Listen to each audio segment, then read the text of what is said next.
Physically and mentally, endurance training has changed my life for the better. So let's find out why that is the case.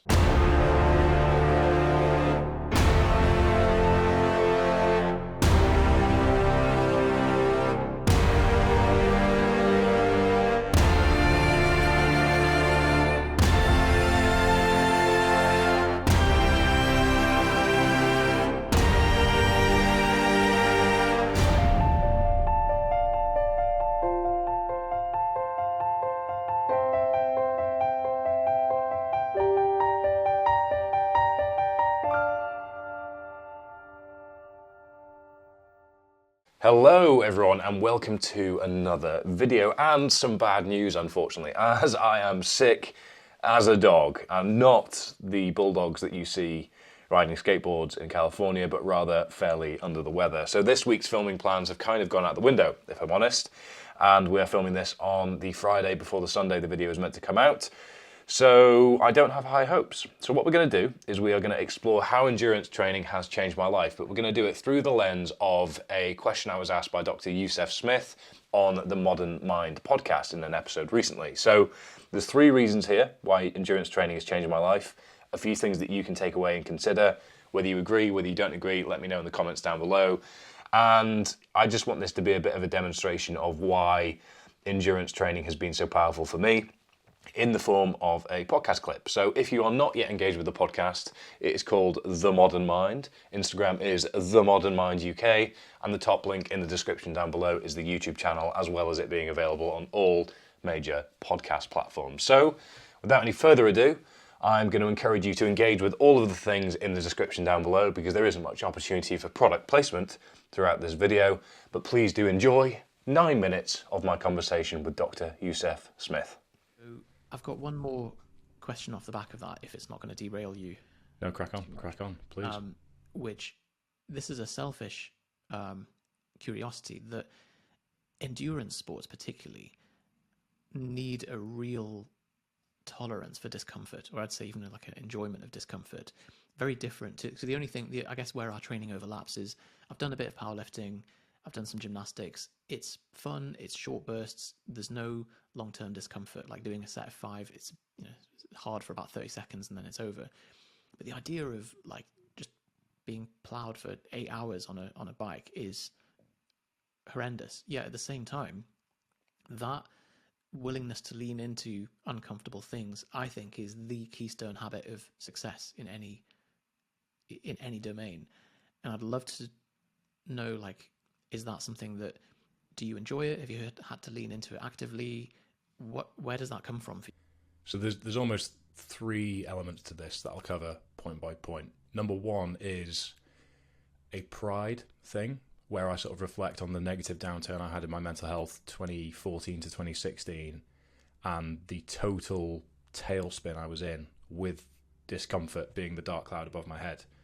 And now willingly stepping into that arena and having the emotional control to sort of deal with the ebbs and flows of that discomfort better trains me and gives me more confidence that if that dark cloud ever returns, I'm better equipped to manage that through, as Johnny, my business partner, says, sort of, and he always does a fists up stance whenever he says this, is that you meet yourself on these training sessions, or you meet yourself along the way with these races, because we're paying to do this. Ultimately, it's all willing. Nobody's saying, look, mate, you've got to go and sit on a bike for 8 hours. And oh, God, just the day job, eh? It's me taking a decision to do these things. And along the way, fatigue will set in, self-doubt will creep in, boredom will set in, or the question of, well, what's just go home and watch House of the Dragon. What are you doing? And then you sort of meet a version of yourself where you wrestle with the question as to why you're doing these things, and then that moves you forwards. So the pride element there is almost a meeting the future version of myself, meeting the old version of myself, and saying, I'm going to move towards you rather than back towards you. And that's a pride thing. Secondly is, there is a better version of myself on the other side, which is kind of in the same vein, but ultimately the experience of that emotional control, putting yourself in a situation where you have to face pain, suffering, self-doubt, self-criticism, comparing yourself to the next guy, wondering, had I done this differently in my prep, would I be in a better position now? Oh, I can't believe I forgot to do this. How do I fix this? The problem solving that goes along the way if you willingly put yourself into that arena, you're putting yourself in a space where you can grow. And therefore, whether it's success, failure, get halfway, you actually break your leg 2 minutes into the race, whatever it is, there is a better version of yourself on the other side because of everything that's led up until that point and because of the opportunities presented to you psychologically along the way. And every single time, success or failure, I have improved as a person on the other side because I've gone to war with myself. And that's why I'm not competitive with others in any way, which goes back to the YouTube comments thing when I get people being like, oh, why don't you just not lift and go for a sub 10 Ironman? Because I don't care. I enjoy the value this gives to me, and that's all that matters. I'm never in a race thinking, oh, I'm in 17th, I want to be 16th. Literally not a part of my being looks at it in that way at all, which is good because that gives me the freedom to not let ego creep in, which kind of feeds into the first 2 points of helps me remove ego, which helps me remove ego in other walks of life, which sometimes helps me stop looking at things on purely financial metrics, for example. And then the third point is peace, in that most of my long training is done in zone 2, which I know you'll know the benefits of from a sort of physiological point of view as well as a psychological point of view.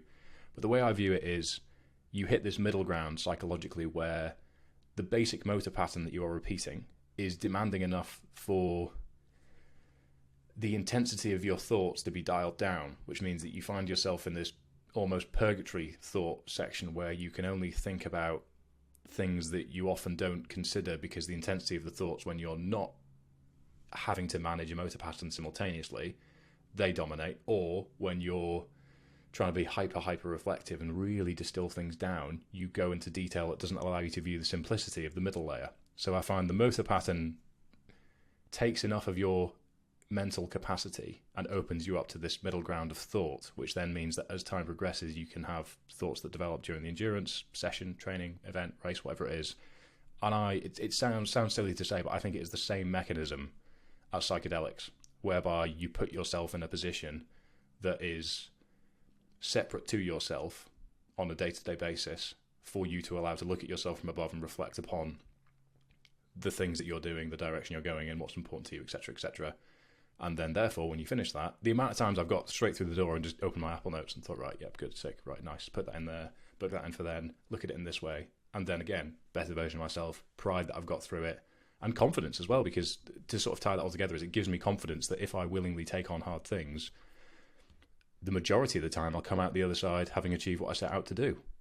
And that gives me confidence to take bigger business risks, take loftier thoughts into my head in terms of what direction I want to go in, and it kind of gives me the confidence to take risks, which I think not having dependables, being the age that I am, having the opportunity to go in certain directions is a good trait to have, but it's one that's been developed over time. So that's a long answer, 3-pronged, but that's where the value is for me, and it's something I encourage everybody, whatever they do, to do more zone 2 training, because the majority of people that have tried running and hate running run too fast, and they never appreciated just how slow zone 2 can be for some people depending on your aerobic capacity. The ability to just be at one with your surroundings and have that motor pattern being repeated takes your brain to a place that you don't often get to, and that can be a very I don't want to be like, oh, the iron's my therapy, training's my therapy, because it's not therapy, it's therapy, but it's a state of self-reflection that can give you benefits in your day-to-day life, and one of the ways to get there is through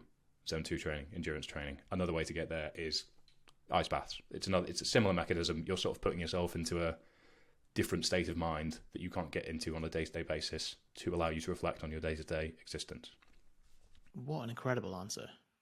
That's going to be my takeaway for today, is the do some zone 2 training, because I think I very much think of cardio as like either coughing my lungs out or nothing.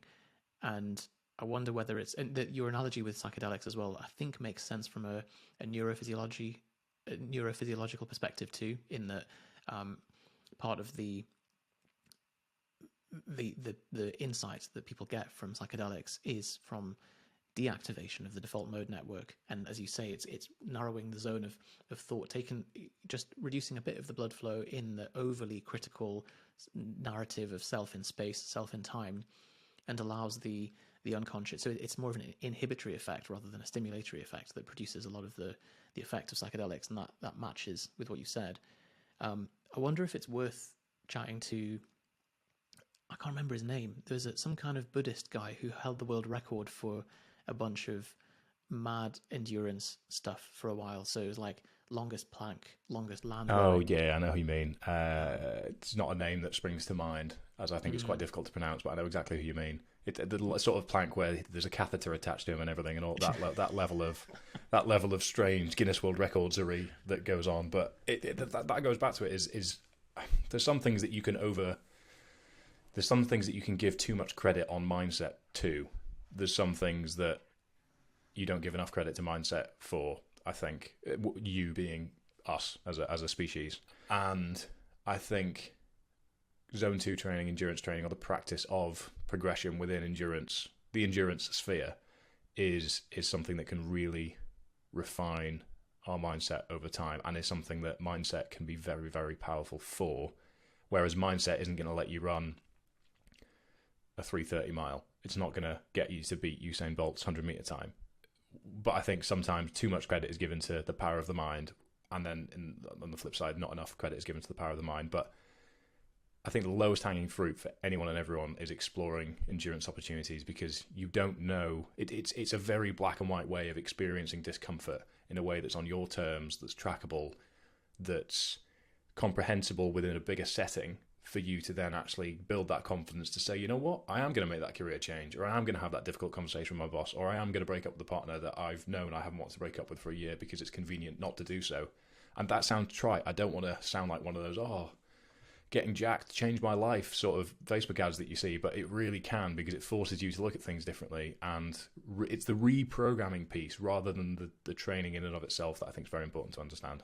So there we have it, a snippet from my conversation with Dr. Youssef Smith. If you are interested in watching the full episode, then head to the Modern Minds YouTube channel. If you are interested in listening to the full episode, then head to any audio platform that is for podcasts. Please do check out the description down below for a whole load of discount codes and links, as it does me and the channel a solid.